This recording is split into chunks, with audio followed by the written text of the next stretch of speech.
Halo, selamat pagi anak-anak kelas 6. Hari ini kita akan belajar tentang tema 2, persatuan dalam perbedaan, masih muatan IPA, dengan materi penyesuaian diri makhluk hidup atau adaptasi.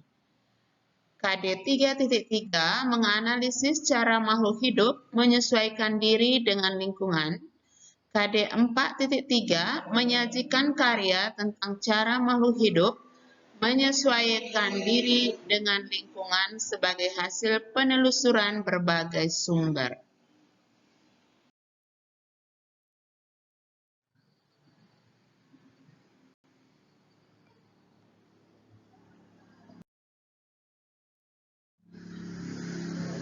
Nah, anak-anak, habitat dan ciri khusus tumbuhan.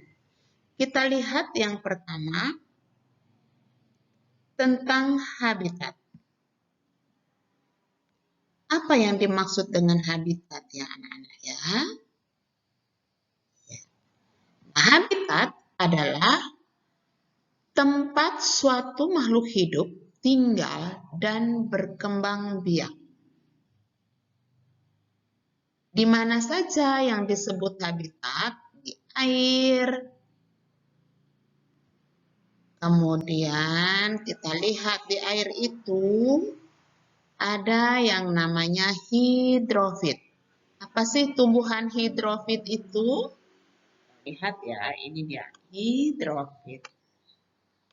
Nah, tumbuhan hidrofit adalah tumbuhan yang sebagian tubuhnya ada di permukaan air. Nah, seperti gambar ini. Teratai ya, dan juga eceng gondok ya. Nah, ini adalah gambar teratai, ini gambar eceng gondok. Sebagian tubuhnya berada di atas permukaan air. Akarnya berada di dalam air. Memiliki rongga udara dalam batang atau tangkai daun. Daunnya muncul ke permukaan air. Nah, ini daun-daunnya berada di permukaan air. Ya. Habitat air seperti ini itu dinamakan tumbuhan hidrofit. Yang kedua, lembab. Apa saja tumbuhan yang hidupnya di tempat lembab? Nah, ternyata tumbuhan higrofit. Higrofit itu tumbuhan di tempat lembab, sedangkan hidrofit tadi dia di air. Tumbuhan yang hidup di daerah lembab, tubuhnya terdiri atas bagian-bagian akar, batang, dan daun. Batangnya pada umumnya tidak tampak karena terdapat di dalam tanah. Daunnya yang muda umumnya melingkar atau menggulung. Nah, seperti ini. Ini adalah tumbuhan paku. Ya. Ini tumbuhan paku yang berkembang biak dengan spora. Ternyata habitatnya itu berada di daerah lembab. Nah, tumbuhan yang berada di daerah lembab itu namanya higrofit. Nah, berikut habitatnya di tempat yang kering. Nah, apa sih namanya tumbuhan yang hidup di tempat kering itu? Nah, tumbuhan yang hidupnya di tempat kering disebut dengan xerophyt. Ini dia xerophyt, pakai X. Tumbuhan yang hidup di daerah yang kering. Tumbuhan ini memiliki daun yang tebal, seperti kaktus ini. Sempit, kadang-kadang berubah bentuk menjadi bentuk duri, sisip, atau bahkan tidak mempunyai daun. Batangnya tebal dan mempunyai jaringan untuk menyimpan air. Akarnya panjang. Ini dia. Nah, daun-daun ini pada kaktus itu berbentuk duri. Ya. Ini. Nah, Tumbuhan kaktus ini dia merupakan salah satu tumbuhan yang fotosintesisnya itu berada pada batang. Ya. Nah, kaktus ini disebut dengan tumbuhan xerophyte karena dia hidup di daerah yang kering.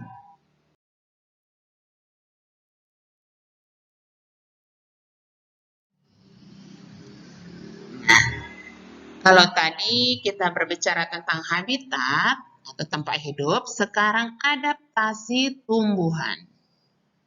Tumbuhan beradaptasi untuk mempertahankan hidupnya. Apa yang dimaksud dengan adaptasi? Adaptasi adalah ciri-ciri khusus yang dimiliki tanaman atau tumbuhan untuk hidup pada tempat atau daerah tertentu.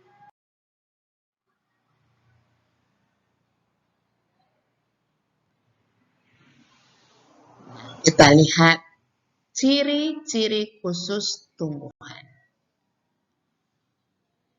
Yang pertama, teratai.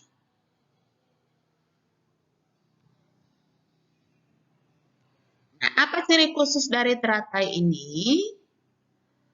Daun yang lebar dan tipis. Nah, ini dia daunnya. Daunnya ini lebar, kemudian dia tipis daun-daunnya ya. Fungsinya untuk tetap mengambang di permukaan air dan menyerap sinar matahari lebih banyak sehingga dapat mempercepat proses penguapan dan fotosintesis. Jadi, itulah fungsi daun teratai. Kenapa bentuknya itu lebar kemudian tipis. Selain tetap mengambang di permukaan air dan menyerap sinar matahari, fungsinya adalah mempercepat proses penguapan dan fotosintesis. Nah, ciri yang berikut adalah batang berongga. Fungsinya adalah membawa oksigen ke akar tumbuhan. Jadi, ciri dari teratai yang pertama tadi adalah daun tadi lebar dan tipis, kemudian yang kedua memiliki batang yang berongga. Nah, kira-kira ini gambar apa anak-anak? Iya, betul. Ini adalah tumbuhan kaktus.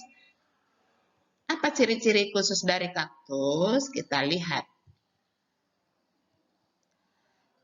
Nah, tadi di awal sudah dijelaskan kaktus dapat bertahan di tempat yang gersang atau kering.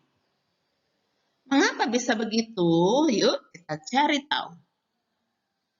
Nah, kaktus memiliki batang yang mampu menyimpan cadangan air. Walaupun dia berada di tempat kering, tapi dia memiliki batang. Batangnya tebal untuk menyimpan cadangan air. Jika hujan turun, kaktus akan menyerap air sebanyak mungkin. Ya, maka dikira kaktus itu batangnya itu tebal, di dalamnya itu berisi cadangan air. Kalau hujan, nah itulah saatnya kaktus ini menyerap air sebanyak-banyaknya. Sehingga dia dapat bertahan hidup di tempat yang kering atau gersang tadi. Kemudian ciri khusus yang kedua, kaktus memiliki akar yang panjang. Nah, panjang bahkan sampai ke dalam tanah, tersebar di dalam tanah. Fungsinya untuk apa? Menyerap air dan sathara. Sathara itu berupa mineral supaya dia mampu bertahan hidup. Yang ketiga, ciri khususnya adalah daun berbentuk duri. Ya, kalau kita lihat daun-daun dari tumbuhan lain itu kan berbeda dengan tumbuhan kaktus. Kalau kaktus daunnya itu bentuknya duri. Nah, apa fungsinya? Mengurangi penguapan. Ya, mengurangi penguapan supaya kaktus itu tetap bertahan hidup. Tidak diambil semua cadangan air di dalam tubuhnya tadi. Maka daun kaktus tidak lebar, tetapi bentuknya seperti duri. Sampai di sini paham anak-anak? Oke, kita lanjutkan. Nah, ada yang tahu ini gambar apa? Yang bentuknya seperti piala ini? Iya, betul. Ini namanya tumbuhan kantong semar. Kira-kira apa ciri-ciri dari kantong semar? Nah, memiliki kantong penangkap serangga. Nah, ini dia. Tidak semua tumbuhan punya kantong seperti kantong semar. Ini kantongnya tadi.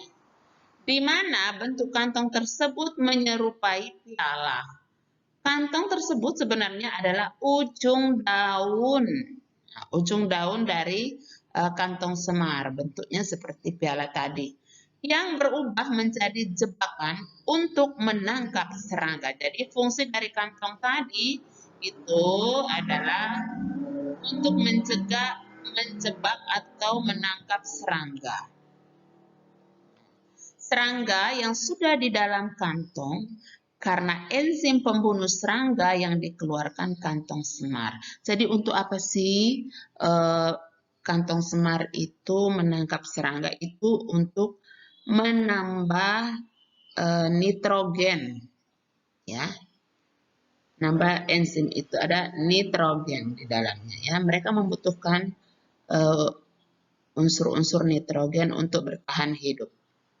Nah, kemudian kantong semar menghasilkan nektar. Nektar ini adalah cairan madu, ya, yang manis, yang harum dan manis. Nah, makanya serangga itu datang. Di dalam kantong terdapat nektar yang harum dan manis. Nektar yang akan menarik serangga untuk masuk ke dalam jebakan. Nah, jadi selain bentuknya seperti piala, ternyata ada penarik serangga yaitu memiliki nektar tadi. Agar serangga datang dan masuk ke dalam jebakan. Ya. Kemudian ciri yang ketiga menghasilkan cairan pencerna serangga yang berguna untuk menghancurkan dan melarutkan serangga. Enzim tersebut disebut enzim tripsin dan enzim pepsin. Ya, untuk memperoleh nitrogen tadi, maka memiliki enzim di dalamnya yaitu tripsin dan pepsin. Paham anak-anak? Kita lanjut ke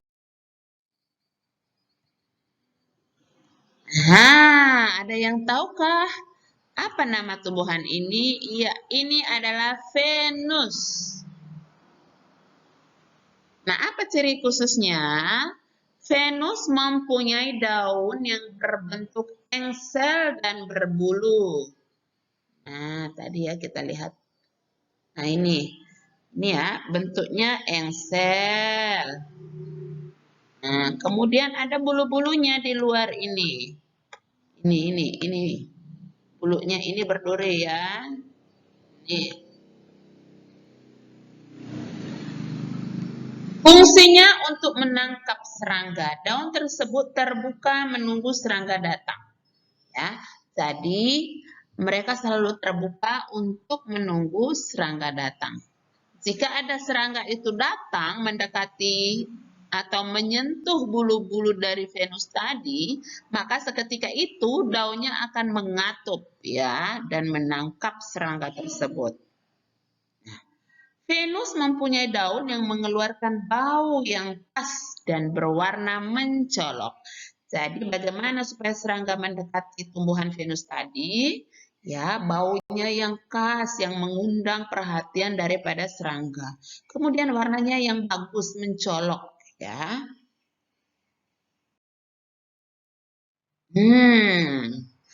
Ada tumbuhan ini, kira-kira siapa yang sering melihat ya ketiga tumbuhan ini? Iya, kita amati terlebih dahulu. Ini gambar yang pertama, ada yang tahu ini gambar apa? Iya, ini adalah gambar putri malu. Kemudian ini jelas, ini adalah bunga mawar. Dan ini adalah, ya ini adalah pohon bambu. Ada juga pohon jati ini. Pohon jati itu menggugurkan daunnya pada saat musim kemarau. Jadi pohon jati beradaptasi dengan cara apa? Menggugurkan daunnya pada saat musim kemarau. Apa fungsinya? Untuk mengurangi penguapan. Ya, jadi dia meranggas atau menggugurkan daunnya, ya. Nah, sedangkan tumbuhan putri malu, namanya putri malu, mempunyai ciri khusus pada daunnya. Daun tumbuhan putri malu akan mengatuk apabila tersentuh sesuatu. Hal ini menunjukkan bahwa putri malu beradaptasi terhadap rangsang sentuhan. Itu tadi ya. Jadi kalau kamu menyentuh sedikit saja, maka seketika itu tumbuhan putri malu akan mengatuk daunnya.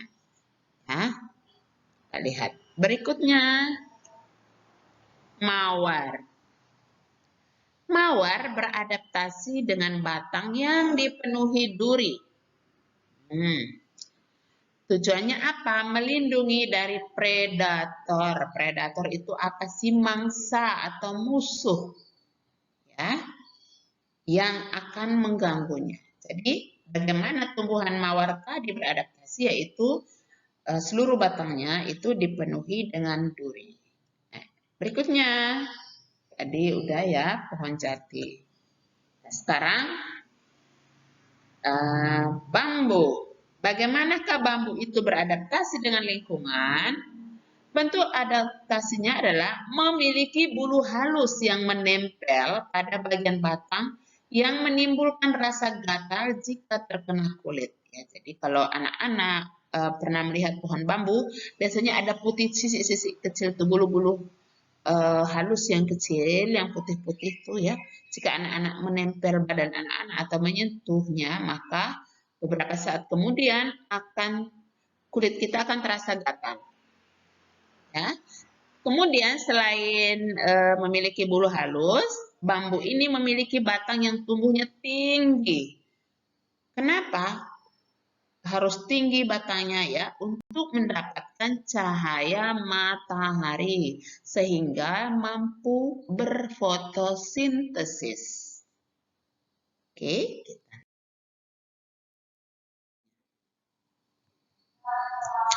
Yuk, kita masih mengamati gambar. Sekarang gambar apa ini? Iya, betul, gambar ayam. Ini ya bebek. Dan ini adalah cicak. Iya, yang terakhir adalah ikan. Apakah anak-anak mengetahui ciri-ciri hewan berikut, hewan-hewan tersebut? Kalau tidak tahu, yuk kita cari tahu satu persatu ciri-ciri khusus ya, ciri-ciri khusus hewan-hewan berikut. Ayam. Nah, paruhnya runcing, memiliki 2 kaki, memiliki sayap, berkembang biak dengan bertelur. Habitat dari ayam adalah dataran lapang yang kering, namun bisa juga di tempat yang lembab. Nah, ini adalah bebek. Nah, memiliki paruh berbentuk sudut, lehernya panjang, kaki berselaput, bulunya berlapis lilin, berkembang biak dengan bertelur. Nah, habitatnya di darat seperti di daerah kering maupun air, serta daerah berlumpur. Nah, kita lihat dulu bebek ini. Kaki berselaput. Kaki berselaput ini fungsinya untuk apa? Iya, agar dia dapat mencari makanan di tempat yang berlumpur. Karena habitatnya tadi bisa di air dan juga di tempat berlumpur. Gak tenggelam tuh kakinya itu.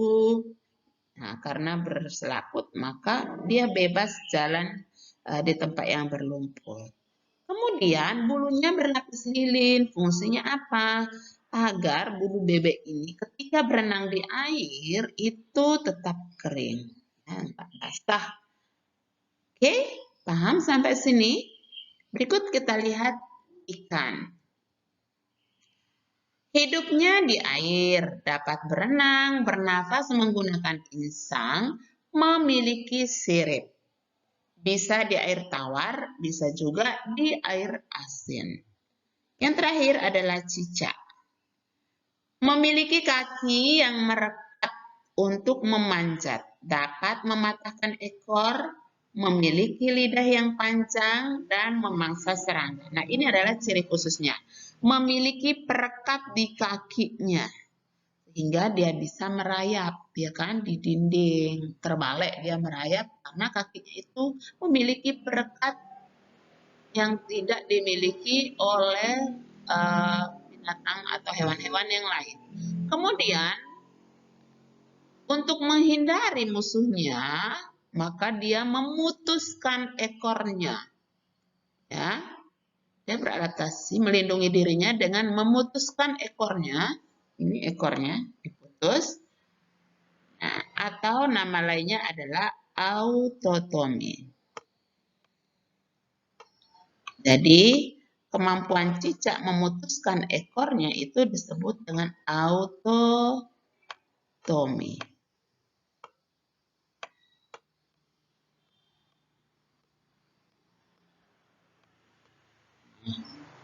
Kemudian lidahnya yang panjang. Fungsinya apa? Untuk menangkap serangga seperti nyamuk. Nah, di manakah hidupnya? Hidupnya di sela-sela interior rumah.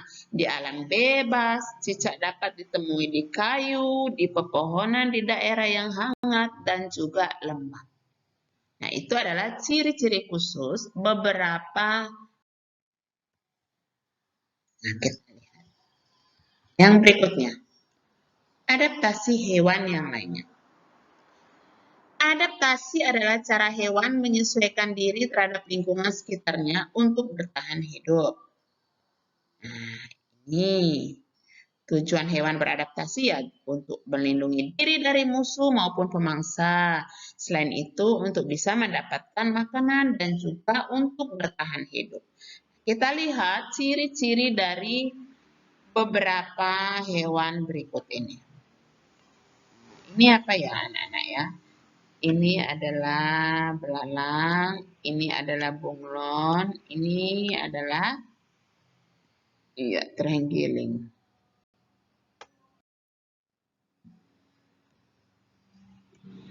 Nah, ini adalah cara hewan beradaptasi. Ada kamuflase, ada mimikri, ada autotomi. Ada juga menggulungkan dirinya. Kita lihat. Kamuflase itu kemampuan hewan menyamar untuk menyamakan dirinya dengan lingkungan alam. Maksudnya apa di sini? Misalnya gini. Ini ada pemangsa datang. Ya. Nah, kemudian belalang, misalnya Ibu contohkan belalang. Belalang itu berkamuflase. Misalnya belalang itu warnanya hijau. Dia nggak mungkin dong mengubah dirinya menjadi warna merah, tidak. Karena dia warna tubuhnya sudah hijau, maka bagaimana cara dia melindungi dirinya? Nah, dia menyamakan dirinya tadi dengan lingkungan alam.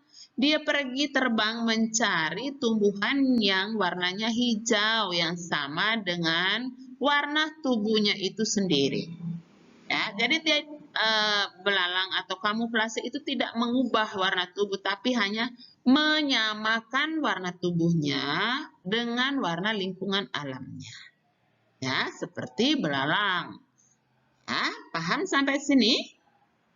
Oke, sedangkan mimikri penyesuaian diri dengan mengubah warna dan sebagainya sesuai dengan alam sekitar.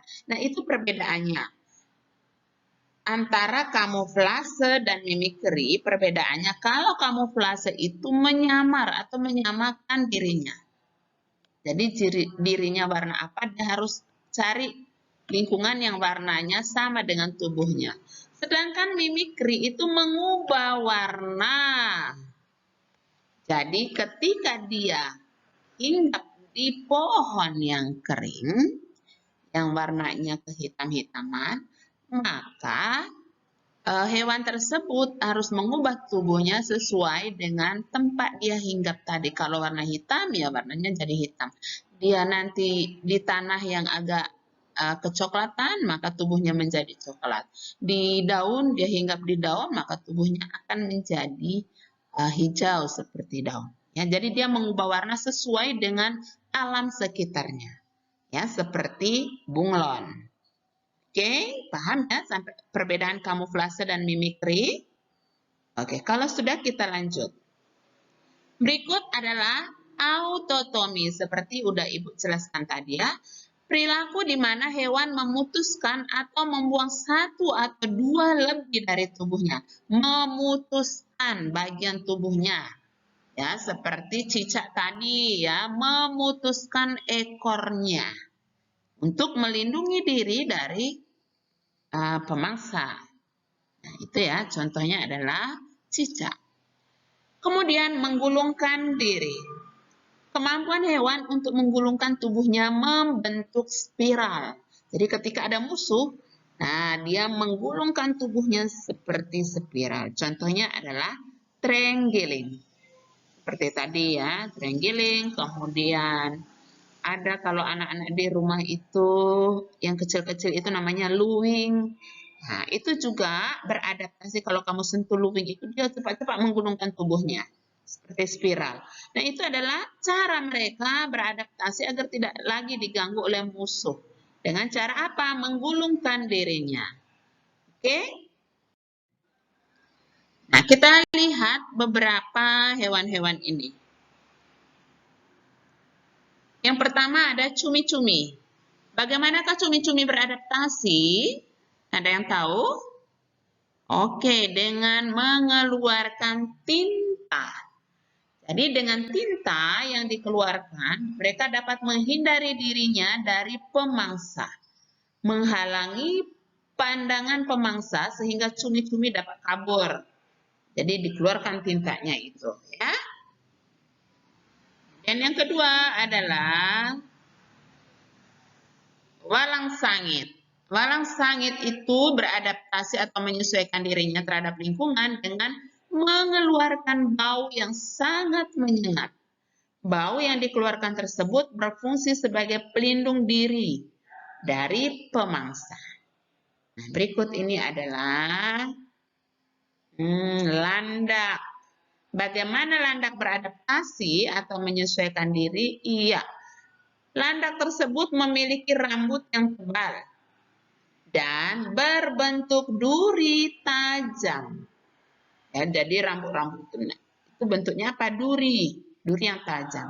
Landak akan menegakkan bulu-bulunya yang lancip seperti duri ketika melihat adanya predator atau musuhnya atau pemangsa. Maka bulu-bulunya tadi yang berbentuk duri seketika itu akan berdiri semua. Ya. Runcing-runcing semua ya. Itulah bagaimana landak beradaptasi. Berikutnya adalah kalajengking. Bagaimanakah beradaptasi? Ya, kalajengking ini memiliki alat penyengat yang bisa mengeluarkan racun ketika menyengat musuhnya. Oke anak-anak, itulah penjelasan Ibu tentang bagaimana tumbuhan dan hewan menyesuaikan diri atau beradaptasi serta ciri-ciri khusus beberapa hewan dan tumbuhan.